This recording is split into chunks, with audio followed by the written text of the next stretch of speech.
good morning. Today is November 2nd, and it is the first show of Upper Left Sports. I'm your host, Drew Henry, joined alongside by my co-host, Steve Ague. Steve, what is Upper Left Sports? What are we going to be talking about on this show? First off, thanks, man. Happy to be doing this with you. Upper Left, man, we just want to cover anything that happens in the Upper Left. Of course, you and I are from here in Spokane, Washington. It's been a while since we had a local-based sports show, kind of just covering all the teams that, we've grown up watching and loving all our lives. So if it happens in the Upper Left, we're going to talk a ton of Seahawks, Washington State Cougars, Kraken, Mariners, Trailblazers, Ducks, UW, you name it, we're going to cover them all. And, of course, being here in Spokane, we're going to talk a ton of Zags, and we're actually getting into that quite a bit today.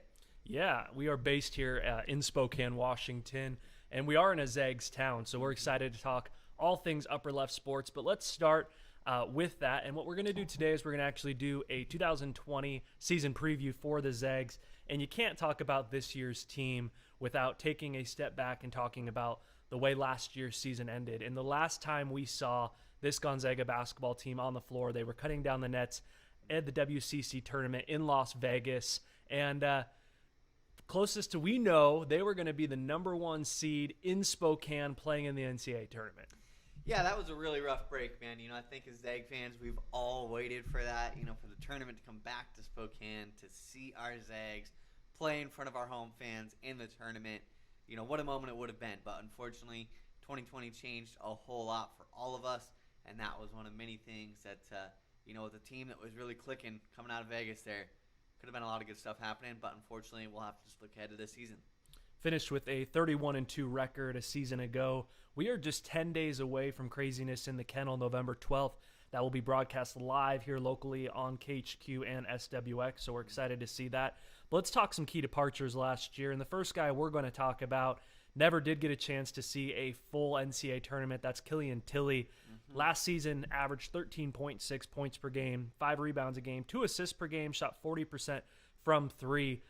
Talk about what Killy meant to this program and some of the good things we were seeing at the end of last season. Of course, man, you bring it up right away, what we were seeing at the end of last season. He finally looked healthy. Killian Tilly is just a guy who's battled so many injuries throughout his career at Gonzaga.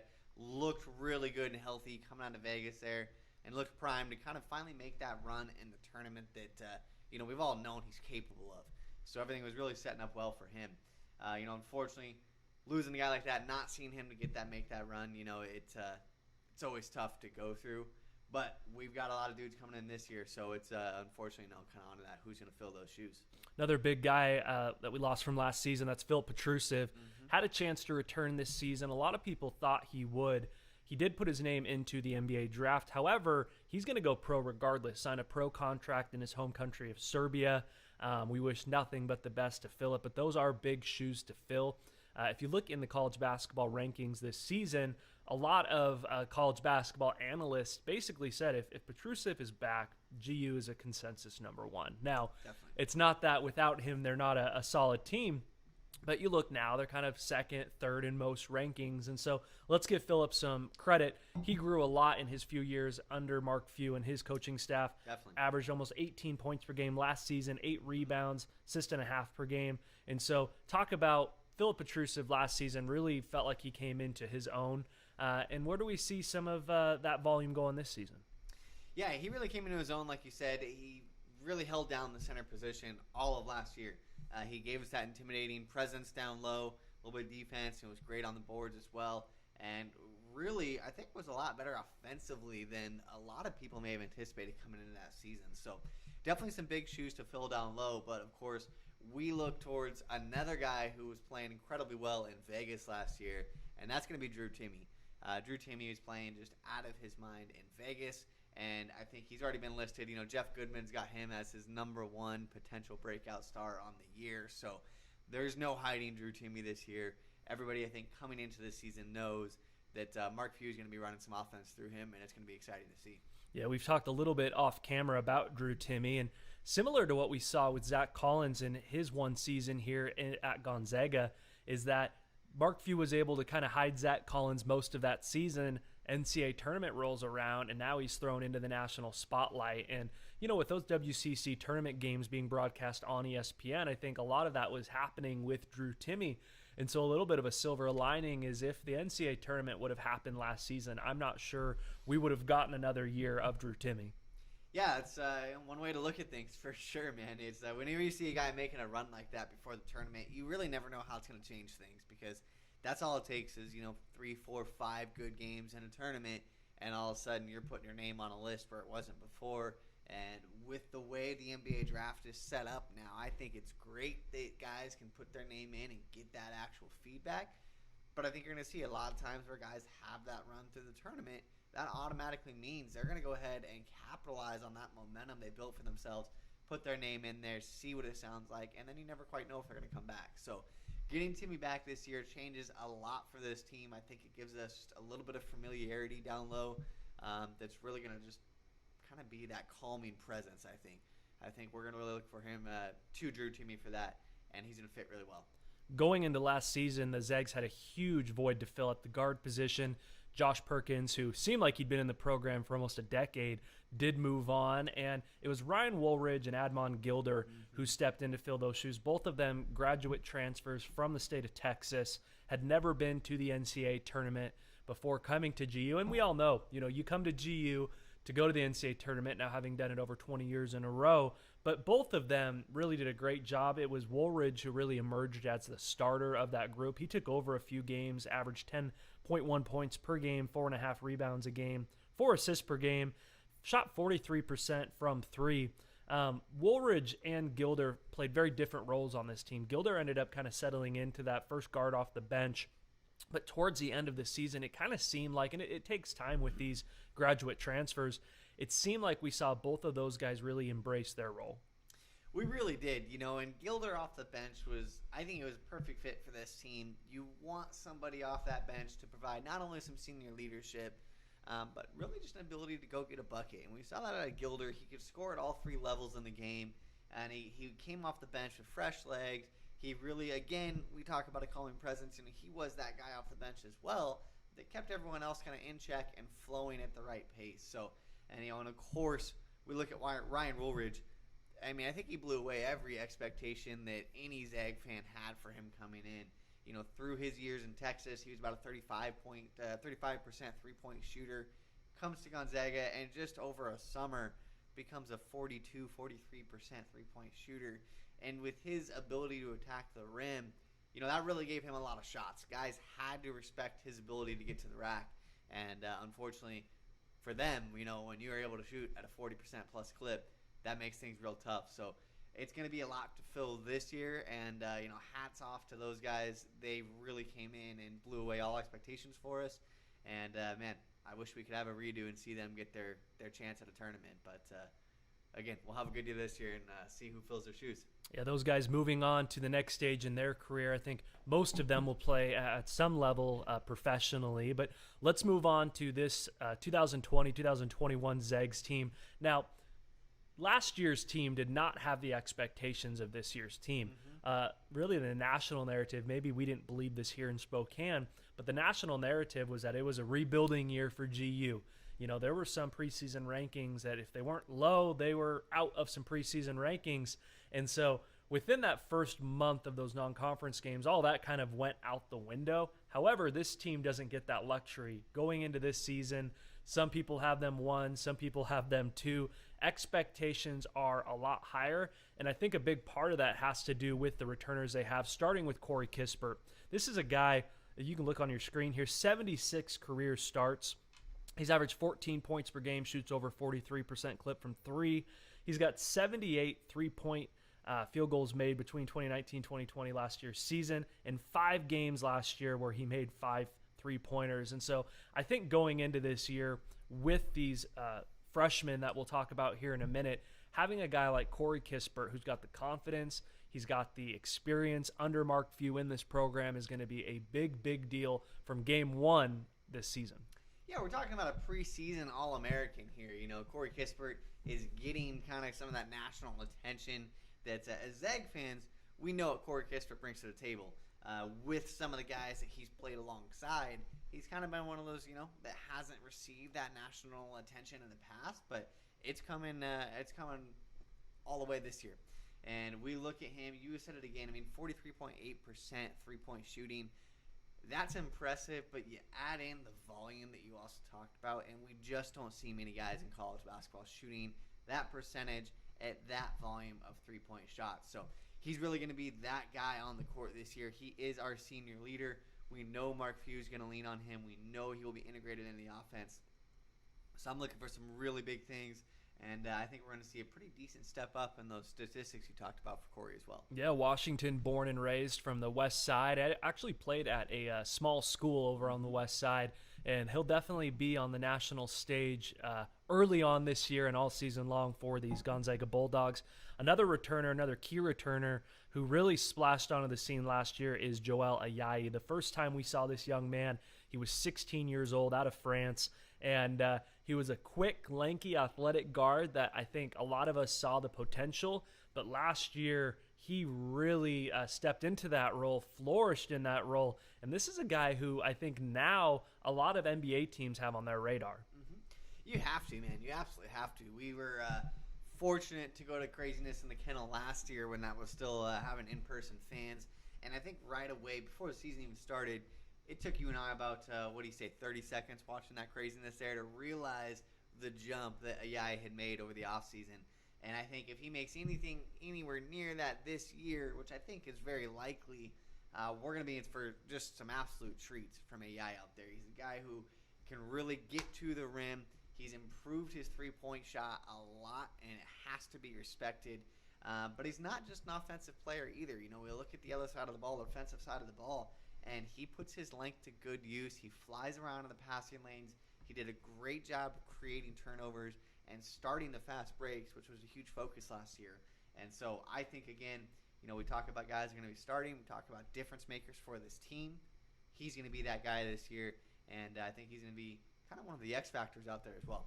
Yeah, he had 9 games with 8+ rebounds, which is amazing out of that guard role. He is a tall, lanky, athletic guard. Put on quite a bit of muscle last year, so we expect real big things out of Joelle Ayali this season as well. Next guy we're going to talk about, talking about homegrown, is Anton Watson from Spokane, Washington. Went to Gonzaga Prep before his injury last year, which obviously derailed his whole freshman campaign. We saw amazing things on both ends of the floor, and the thing that I'm excited about having Watson back is his athleticism, his length, what he allowed Mark Few and this coaching staff to do on the defensive end. We haven't seen much in the history of this GU program. You go back to that UW game last year, and what I remember a lot of is I remember Mark Few coming out in that full court press and Watson just creating havoc against opposing teams. What do you think we're going to see out of a healthy Anton Watson this season? I hope it's exactly what you just said, man. I hope it is just absolute havoc on the defensive end. His versatility and his ability to play on that side of the floor is something we haven't seen come through Gonzaga in a long time. The ability for somebody of his size to guard the 1 through 5. It really opens up a lot of options for you defensively. And again, you talked about that full court press. That's something we haven't seen Gonzaga run a lot in the past. It takes a lot of athleticism and a lot of chemistry to run a good full court press, and he really gives us that ability to do so. Healthy Anton Watson, man, we talk about X factors. I think he might be the biggest X factor for this team in the long run success throughout the year. If we see a healthy Anton Watson who is kind of living up to those expectations we talked about coming in out of Gonzaga Prep, looked at as a one and done player or type of player, if he can stick to that, this team really it's just an uncapped ceiling for him, man. I tell you what, he's a guy who has that ability to go off and take over games, and he's going to be one of many guys on this roster who have that ability this year. Yeah, a lot of NBA projections last year had him actually as a potential lottery pick going into last season, so never know what would have happened if he would have been able to stay healthy.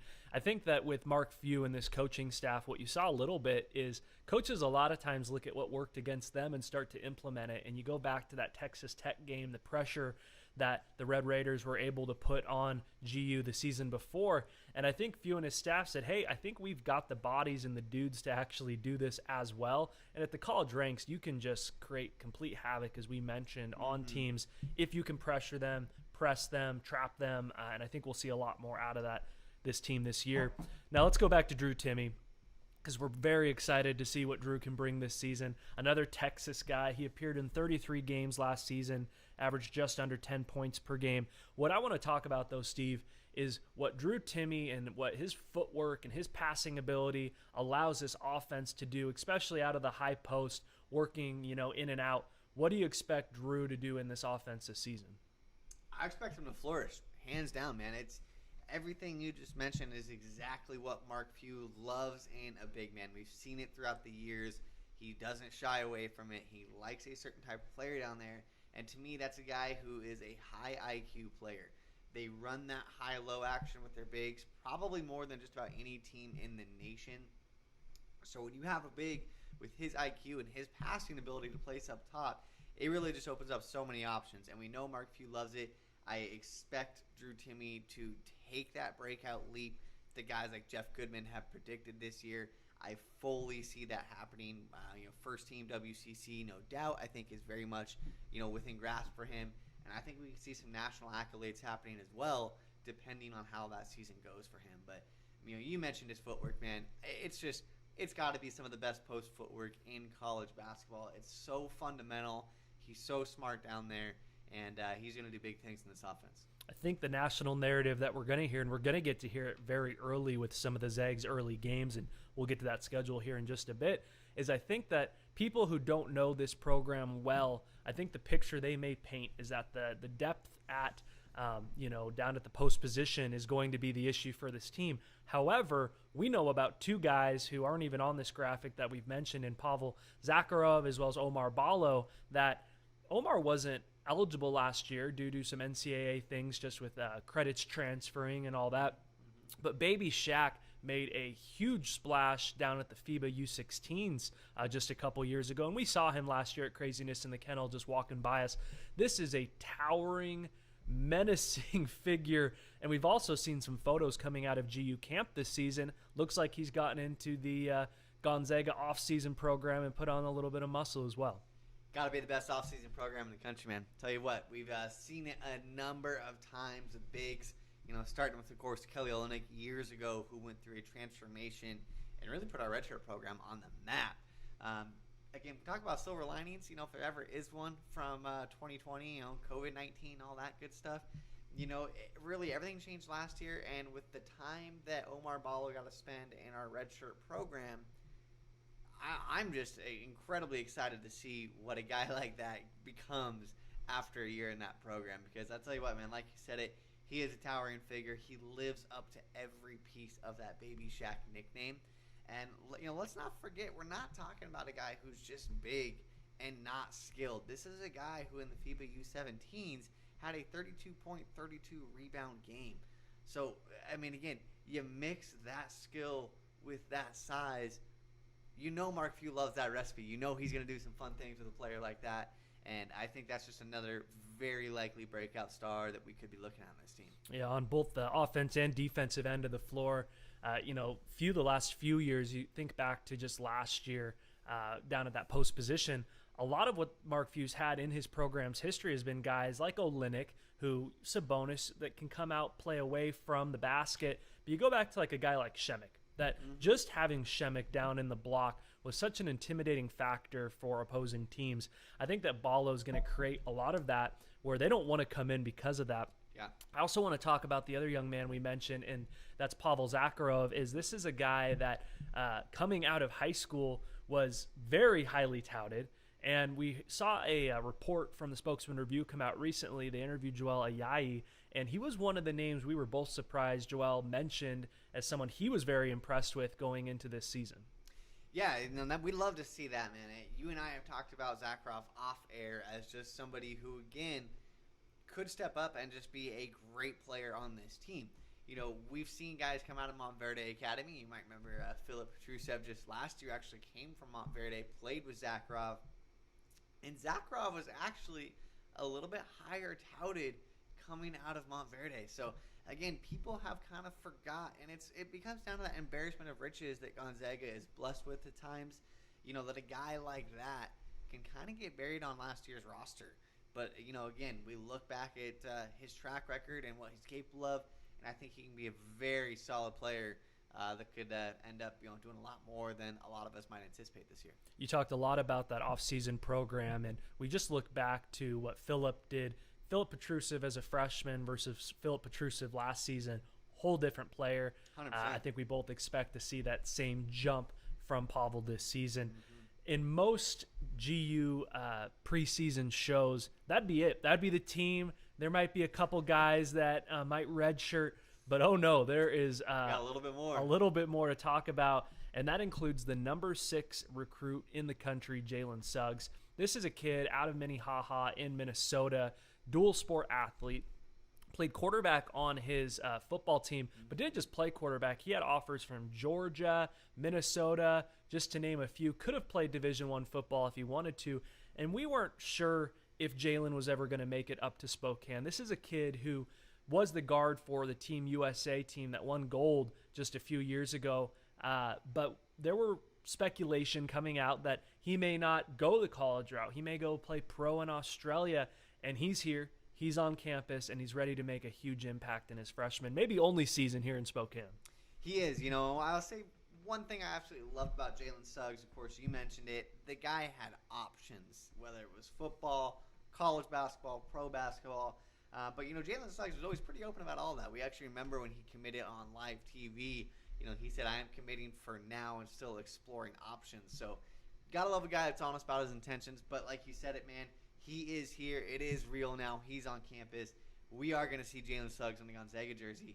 And I tell you what, I have been more excited for a guy coming into Gonzaga, I think, maybe ever.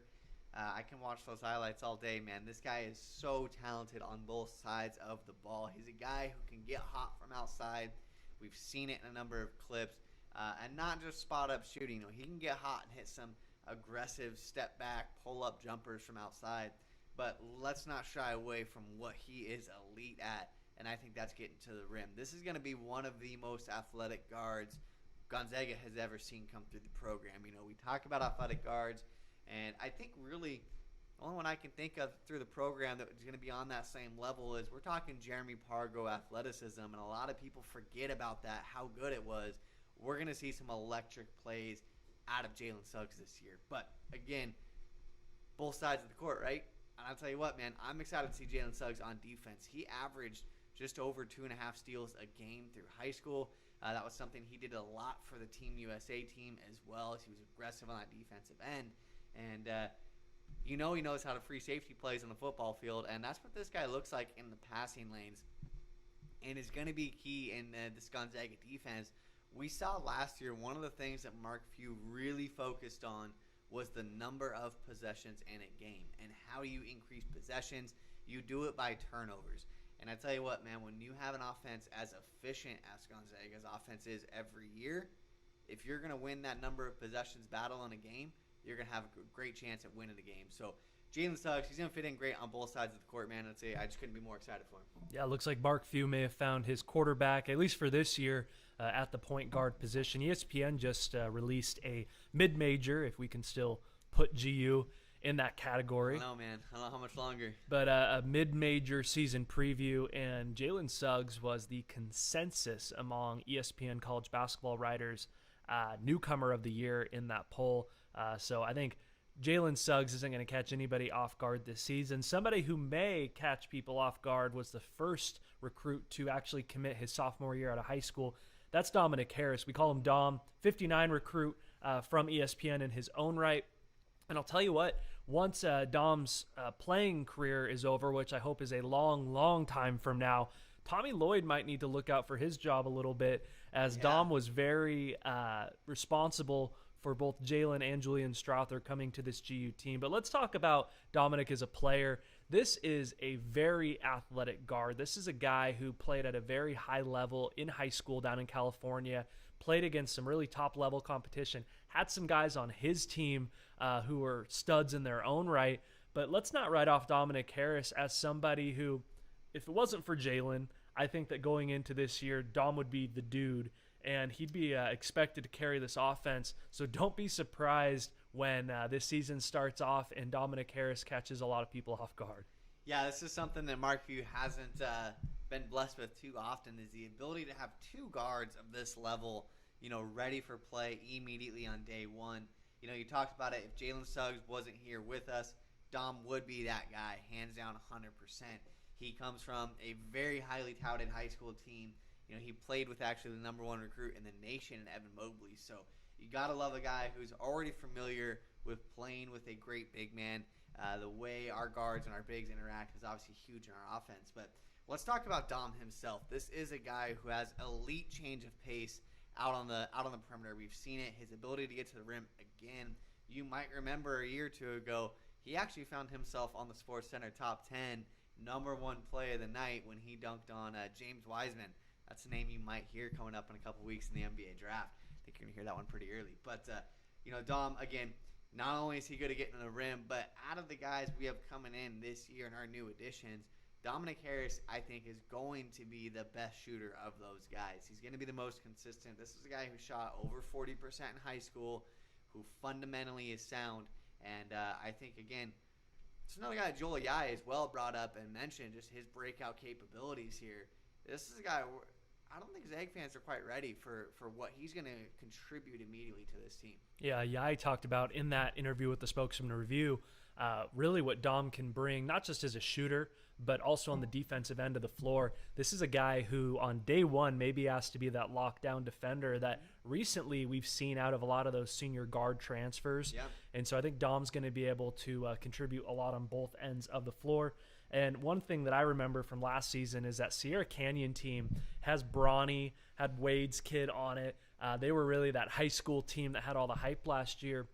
So what does Dom do on national television? He drops 30 points on that Sierra Canyon team. So he's used to the spotlight. He loves the spotlight. And the thing we've both talked about off camera is, as much as we've watched this young man the last few years, I think a lot of these top-end recruits coming out of high school, they want to be the guy. They want all the spotlight. And for a young man like this to say, you know what, I want to go to GU. I want to hang a banner in Spokane. And so I want to bring my friends and a lot of talent with me, I think says a lot about who he is as a teammate. And 100%. that fits perfectly in with what Mark Few's created up here in Spokane. It really does, man. I've been following Gonzaga, ever since I can walk, man. And I can't tell you a guy who has recruited as hard as Dom Harris has. So seeing that and, everything you mentioned there as well, we know he's going to be just an amazing teammate day one. And we've seen the runs that Gonzaga makes. And I'll tell you what, man, you see the videos from the locker room, and I think you've looked at some of these rosters that have gone deep in the tournament, and there is a reason. And the reason is these guys are family every year. So when you have that type of mentality that Dom does, you said it yourself, man, it's going to fit incredibly well, and I know Mark Few's excited to have him. Next player we're going to talk about, the number 62 recruit for ESPN, that's Julian Strother. This young man contributed big for Puerto Rico in that same FIBA World Cup that we've talked about, seeing Omar Ballo in. And Julian Strother is a slasher. He is a big athletic guy. I think if you watched Anton Watson a little bit, you're going to see a little bit of what Watson brings in Strother. But again, embarrassment of riches. We've already mentioned 7, 8, 9, 10 guys now, and we're just getting to Julian Strother. What do you think we can realistically expect out of his first campaign here in Spokane? I think we can expect a solid rotational player. This is somebody who has the ability to affect the game, again, on both ends of the court. He can score at all three levels. We saw that in the FIBA tournament as well. And it's just something that it's not a situation we found ourselves in, man. We're talking about the number 62 guy in the country, and we're talking about where does he fit in a 7, 8, 9-man rotation. Years ago, if we get that player Gonzaga, it's just not a conversation we have. So things have changed quite a bit. Obviously injuries will play into how much does he, affect the court this year. But as of right now, right away, I think this is a guy that can come in. He can play anywhere from 10 to 20 minutes a game, depending on what we need. And he's just got excited to look forward to, man. His ability to rebound the ball from that small forward position, 6.1 boards a game in the FIBA tournament this summer.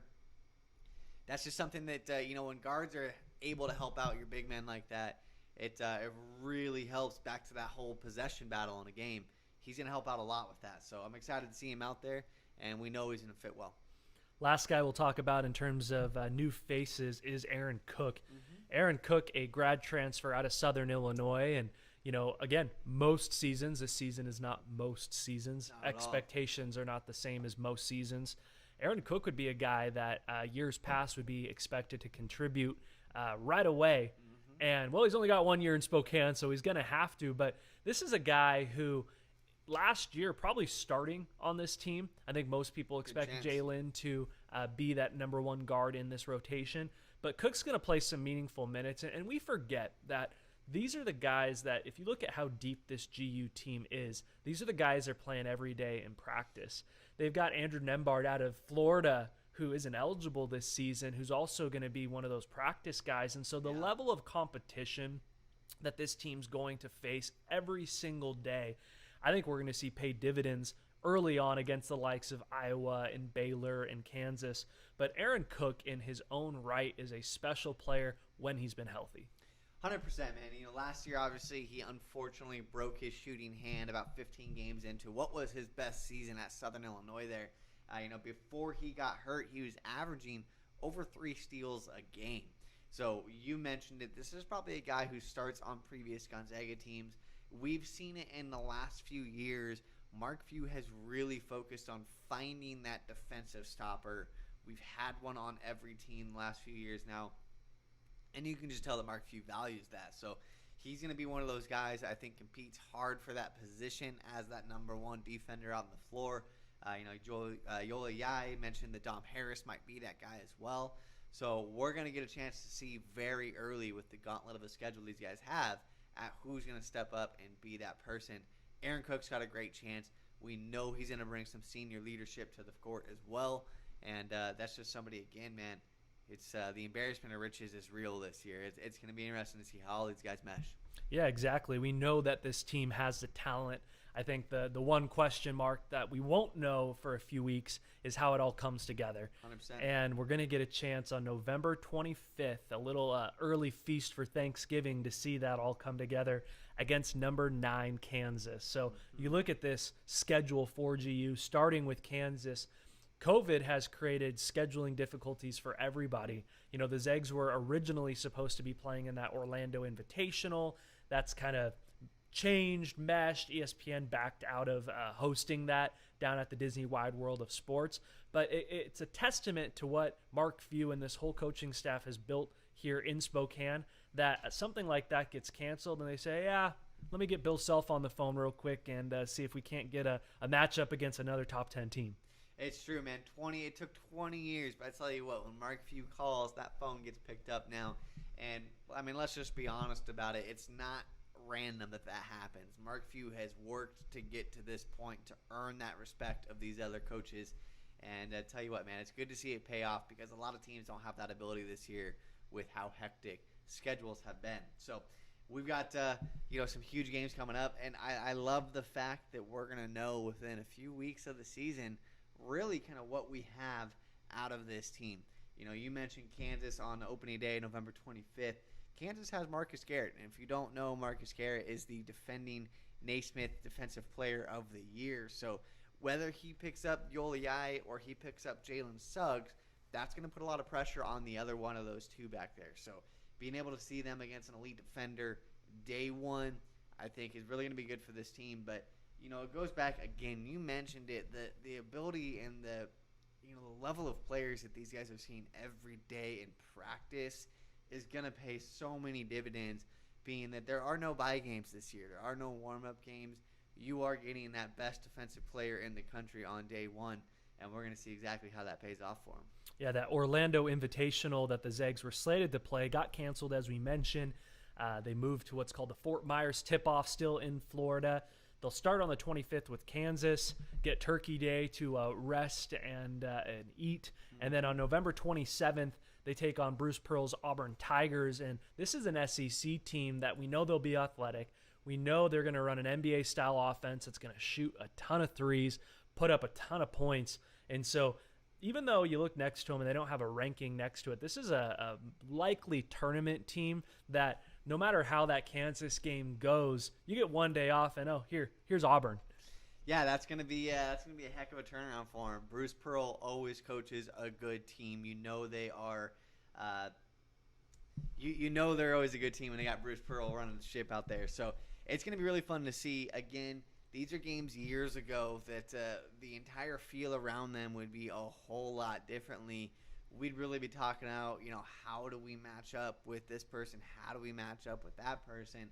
And we really now it's really moved more towards, well, which option do we want to go with? Who would we want to put on that person? And again, just back to that embarrassment of riches, man. The players that Gonzaga has, how deep this team is.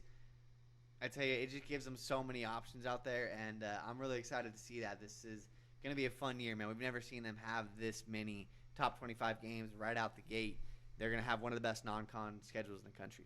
Yeah, after that, they move on to December 2nd against Pearl's former team in Tennessee, who preseason ranked number 11. But I want to move to December 5th, which starts, the game's going to be in Minneapolis. That's actually where the Final Four slated to be this season.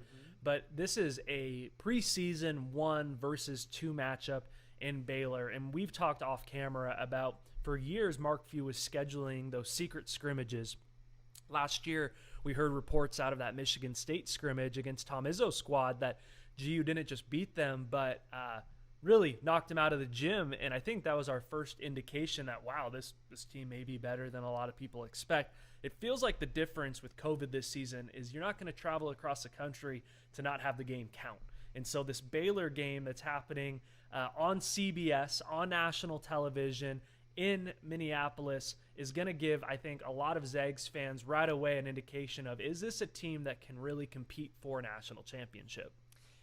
Yeah, we're in a really fortunate time to be talking about Gonzaga and a possible 1-2 matchup and a non-conference game.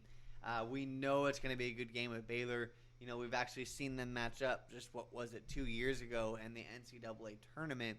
Baylor's a well-coached team. They focus on the defensive end of the ball, and their offense has improved dramatically over the last few years as well. So we know they're going to be an aggressive team. And again, we talk about just the players that Gonzaga has. They actually now, again, it's not one where we're worried about how are we going to match up. It's more just so how we're going to play the game. What kind of game plan are they going to go with to kind of match up with things? But they've got the options to do it. And, of course, Rem Bakamus is down there in Baylor as well. You might remember him. Played a number of years, all 4 years up here at Gonzaga. And, a guy that everyone loves. And I know the players and the coaching staff will love to get a chance to meet up with him again. But they want to have a little bit of bragging rights over him once again, too. Yeah, Rem, come on the show. Let us know some inside information. Give us a scouting report. Yeah, maybe a little game plan, a little something. Welcome on any time. Now, after that Baylor game, there are a few other non-conference games that are more traditional opponents that we've seen in the kennel come through. We're not going to talk about them. We're going to talk about December 19th. They finish really that tough non-conference schedule against number 6 Iowa up at the Pentagon up in South Dakota. I had a chance to watch St. Mary's play a game there on TV a few years ago, and I was telling you that I'm like, what is up with this gym? Pretty cool location to hold the spot, but Luka Garza and Iowa, totally different style. That Baylor team is going to be long, athletic. It's kind of that team that's given GU fits in the past. Mm-hmm. What I love and what I'm excited about this Iowa matchup is to see how GU's bigs can handle Luka Garza and this tough, physical Iowa team. Yeah, that's something, obviously. We've got a number of big men who are ready to play for Gonzaga, but Luka Garza is going to be, I think he is the best big man in college basketball coming into this year. I believe he averaged about 23 and 10 last year. Those are massive numbers. Not only for a college team, but for a top 25 college team as well. Those are just big time. So it's going to take most likely, all of the bigs that we have to contain him. More than likely, he's not a guy you're going to shut down entirely, right? You want to keep him in check, make somebody else on that team beat you. But that's a great matchup that we're not going to see in some of the earlier games with such a talented big man. And we're really going to see what the Gonzaga bigs are made of. The Pac-12 non-conference games are not happening this year due to the Pac-12 pushing out their schedule possibly into January. I know that a lot of UW fans aren't too happy about that, but don't worry, they'll get a chance to see the Zags soon enough. We're gonna take on TV for 'em. Yeah, we're gonna take a quick break. When we get back, we're talking Hawks. Big bounce back win last night against the 49ers. Don't go anywhere. You're watching Upper Left Sports.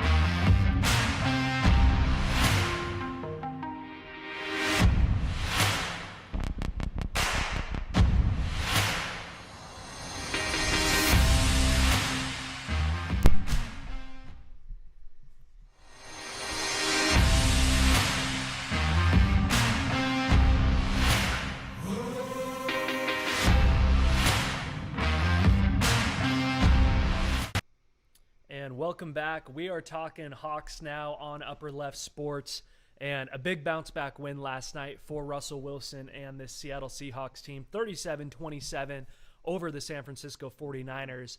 Let's talk about how this game started. Some of the things that going into last night's game is we didn't know up until kickoff, would Chris Carson be healthy? He had a questionable status. It was 50-50 whether he'd be able to play with that foot. Carlos Hyde was actually doubtful. When you've got a guy like that on the roster, I think you say, if Carson misses some time, Hyde's a stud in his own right, but he's dealing with his own hamstring issue. And then kickoff came, and we were without both stud running backs. Yeah. And we saw a little bit in that first quarter, a slow start for the Seahawks.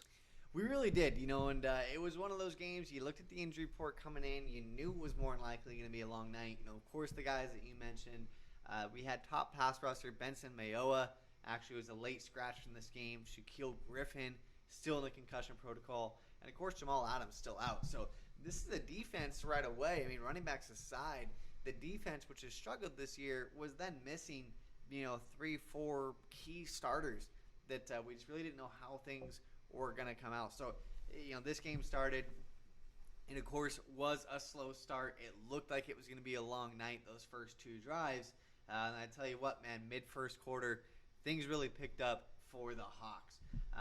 We look at it. One of the things that I loved is we talked about these injuries and people that were out. DJ Reed was the guy who was called up from the Seahawks practice squad this week. Gets the chance to come out and play against his former team in the San Francisco 49ers. And what does he do? He comes up with the first quarter interception that really seemed to spark this team. That interception, then I believe it was next drive, we saw Russ drive down the field and really put some points on the board. And wasn't just Russ that did that. It was DK Metcalf, man. We talk about a guy, his size, his ability to take a slant route from the left side of the field and go 46 yards up the sideline to make it 7-0. I tell you what, man, we're Hawk fans. We're lucky to have DK Metcalf out there. Yeah, DK last week. Now, Tyler Lockett had a huge game against Arizona, but DK, being shadowed most of the game by Patrick Peterson, was held to just one catch. And what I like to see out of this coaching staff is you could tell it was an emphasis to get DK involved early. Very first play of the game, screen to the left-hand side. Now, didn't go for much, but he had 2 touches in that first drive, which I think just shows you that Carroll and his coaching staff know they don't just have a stud, but they need to get the ball in DK Metcalf's hands, because when you do, special things happen. They really do, man. They really do. We've seen it all year, and DK being the competitor that he is as well, he was asking for that ball early as well. He wasn't happy with his stats in the Arizona game, and he showed us right away coming out with that 46-yard touchdown. And that was one of many, man. I'm telling you, it was the next drive in the second quarter. We saw Russ again drive all the way down the field. He really started cooking at that point, and just his efficiency. He wasn't missing passes at all. Gets all the way down in the end zone, and what does he do? If there's ever been an and one in football, he throws an and one touchdown pass to DK Metcalf. DK draws the defensive pass interference and still pulls in the touchdown. And that's just something that, they say, this is kind of a classic one, especially in basketball, you can't teach size. You just can't. And when you get that close to the end zone, DK's learning that ability to box out a defender and there's just not much you can do, especially when you have a quarterback of Russ's ability and his accuracy to put that ball where it needs to be. Yeah, DK had 15 targets for 12 completions, 161 receiving yards, and 2 touchdowns. And that touchdown that he broke down the sideline for, I was telling you that I'm not so sure that the DBs couldn't have caught up to him. I think they didn't want any piece of that 235 pounds. And even though DK was held to just 1 catch last week, a lot of people forget he had a very similar touchdown called back due to a DJ Moore holding call. And so it's one of those things that you just know that if you get the ball in his hands, and it might just be a numbers game at this point, that if you get the ball in his hands enough times, he's going to make special things happen. And it was interesting watching some of the national narrative this morning. Is you wonder, we're up here in the upper left, are we maybe getting a little bit too high too soon on DK Metcalf? Yeah. But you're hearing guys on the national level start to talk about, is this the best receiver in football? And I don't think that it's absurd to have that conversation. Not at all. You're hearing comparisons to, Megatron, Terrell Owens, Randy Moss. If this 22-year-old can stay healthy, the sky's the limit, especially when you've got number 3 throwing you the football. Absolutely, man. Absolutely. It's the stats he's putting up, the seasons he's projecting right now. There's really 2 names that he is, in the same class with, and you said them. It's Randy Moss and Megatron, and to be mentioned with those 2 guys, obviously those are 2 of the best receivers who ever play this game of football. And DK is still growing. That's one thing people forget. Coming out of college, we talk about the combine, and people want to talk about his, almost all-time worst 3-cone drill. Like, that was a reason to not draft him because his 3-cone drill was too slow.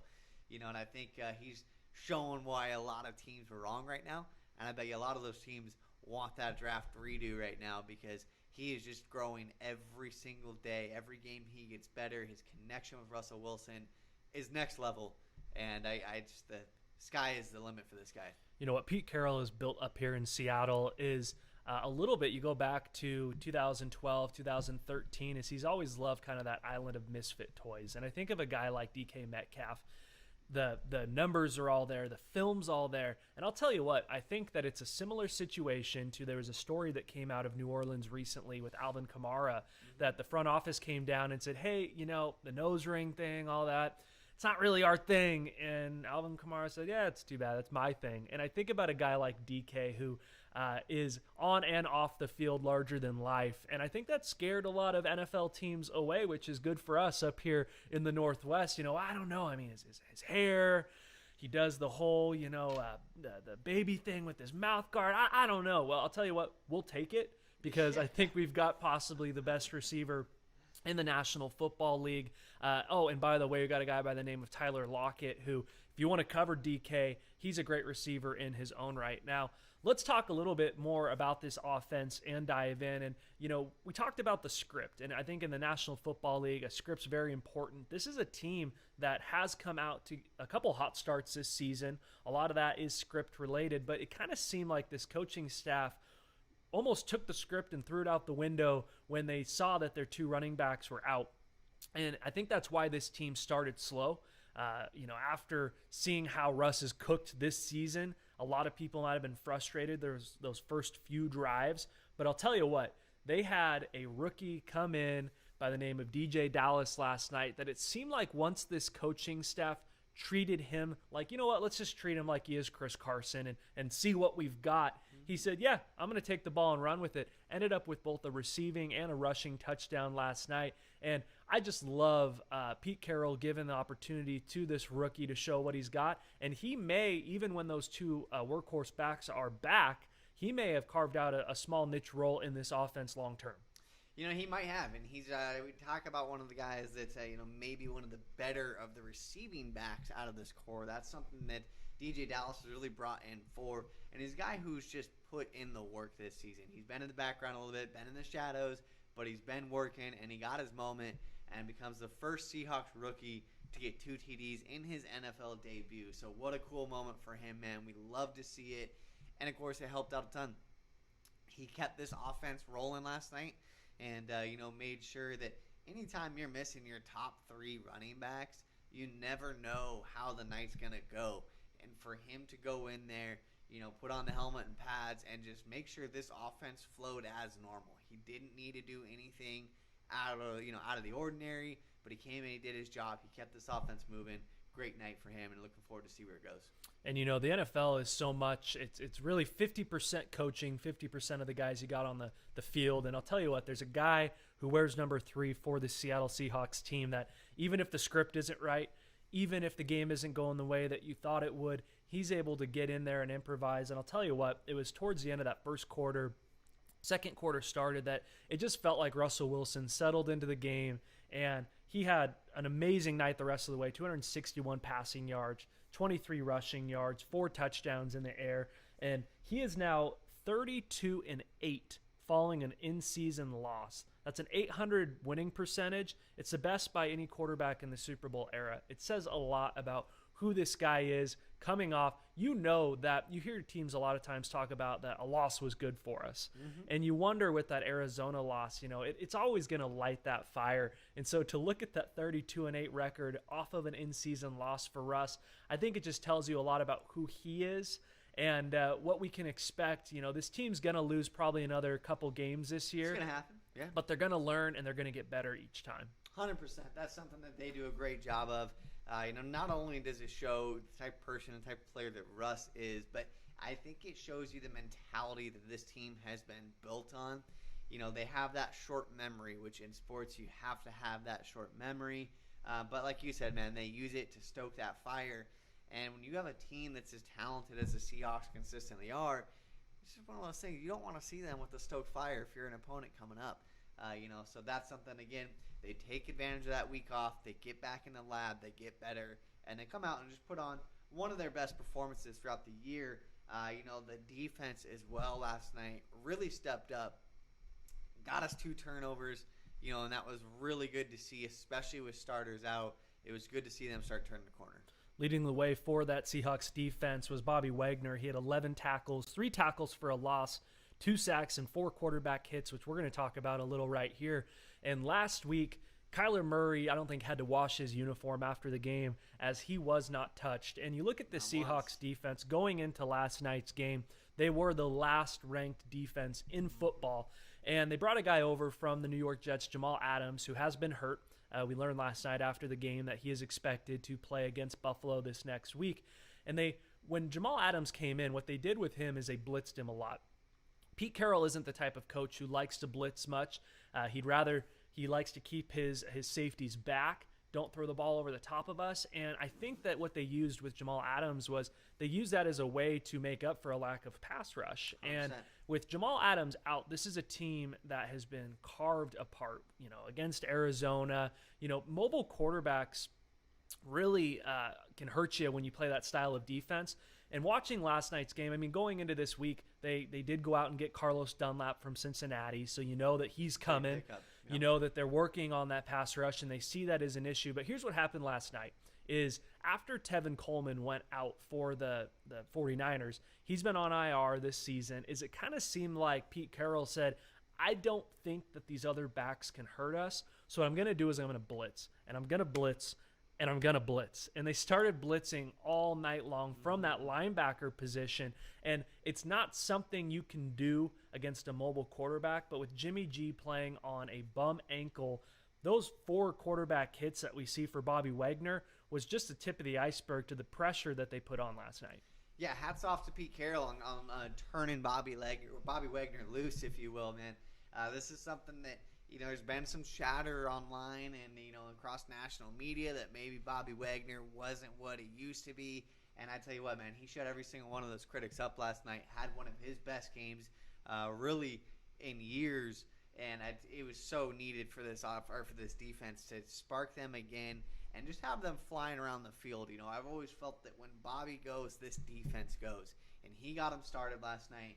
His 2 sacks ties a career high. 4 QB hits is a career high as well. And it was just so needed. Like you said, man, coming off of Arizona, Kyler dropped back 48 times, didn't get hit once. The Seahawks defense last night had 3 sacks and 8 QB hits. So you can tell there was a focus on it. and you can tell they came out and performed. Do want to give a brief mention as well to Stephen Sullivan. This is a guy who won a national championship with LSU last season. A tight end coming out, has only been working out as a defensive end the last couple weeks. He hasn't played defensive end since high school. Amazing story in his own right. If you haven't had a chance, go look into it. Really tough household growing up. Ended up living under an overpass for a time, so really happy to see him. He came in on a key third down for the 49ers. They put Jerick McKinnon in that Wildcat formation, and he ran into his own guy a little bit, but Stephen Sullivan was in there for his first career tackle, so congrats to him as well. Love to see it, man. Now, the last time, the Seahawks now are 6-1 on the season. We're through 7 games now. Russell Wilson is just 1 touchdown behind Tom Brady's mark of the most touchdown passes through 7 games. But the record wasn't Brady. It was actually Peyton Manning who set the record back in 2013, who Russ is ahead at this point. Do you think Russell Wilson has a chance to break the single-season touchdown passing record? You got to say he has a chance. 100%. You have to say he has a chance. He's playing out of this world right now. We've seen a shift in the play calling from Shoddy this year as well. Of course, the whole let Russ cook has been flowing around online, and you feel the team has embraced it to an extent. Of course, they have a great stable of running backs. We see it week in, week out. They still want to establish the run, but I think one of the biggest differences is we've seen Russ really get turned loose in some situations that we hadn't in the past. The second and longs, even the 3rd and 5s, we're starting to see Russ take some shots down the field. And so, with the play call we're seeing this year, absolutely Russ has a shot at breaking that record. Seahawks are now 6-1 on the season. Last time the Hawks were 6-1, 2013, which led to their only Super Bowl championship. So was a good year. We'll take one final break here on Upper Left Sports. When we get back, sounds like the WSU Cougars have named a starting quarterback. We'll be right back on Upper Left Sports.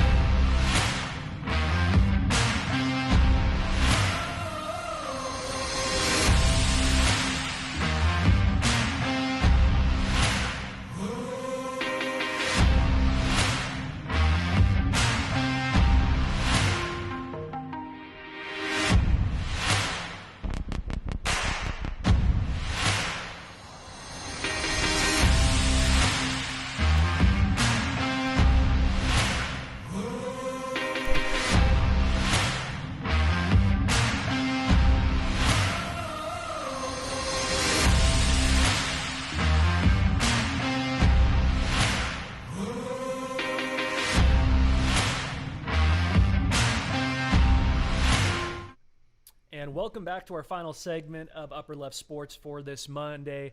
And WSU football starts this Saturday. New head coach down in Pullman. We're actually going to be previewing the WSU Cougars this Wednesday, doing a full season preview, much like we did with the Zags today. But Rolo has been keeping under wraps who that quarterback down on the Palouse would be. And there was a report from Theo Lawson from the Spokesman Review that came out last night. Sounds like they have named a quarterback, and that's Jaden DeLora, the freshman. If that is true, he'll be the first true freshman to start a season opener in WSU football history. Young man out of St. Louis High School in Honolulu, Hawaii.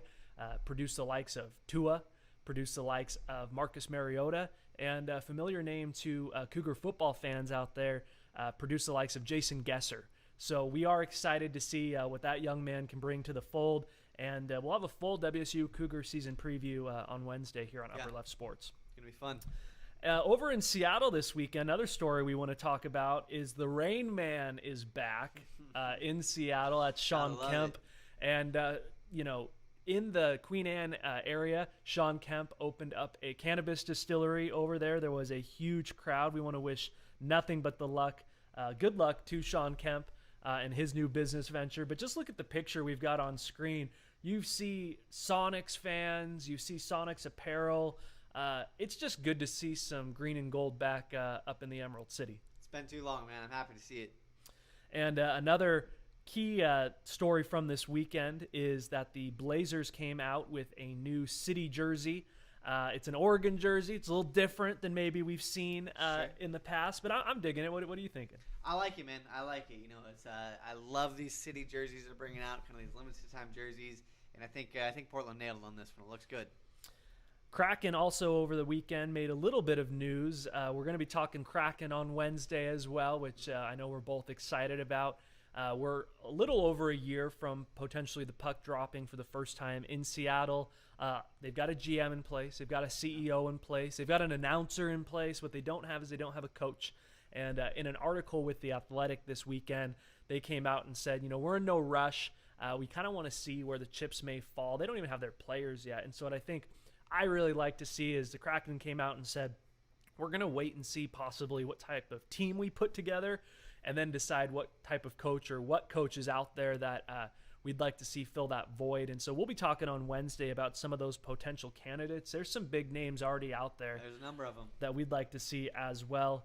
And finally, the Sounders did drop 3-1 last night to Colorado. They've got a few games left in the season before the MLS playoffs. They do have a chance to still get that number 1 seed in the Western Conference. But unfortunately, Sounders did drop the game last night. They did, man, but they've had a great season, and we'll look for them to put it back together and continue pushing for that supporter shield. Thanks for joining us for our first show on Upper Left Sports. Like I mentioned, you can join us every Monday, Wednesday, and Friday from 7:30 a.m. till 8:30 a.m. live on YouTube. Don't miss Wednesday's show. We'll be talking Kraken.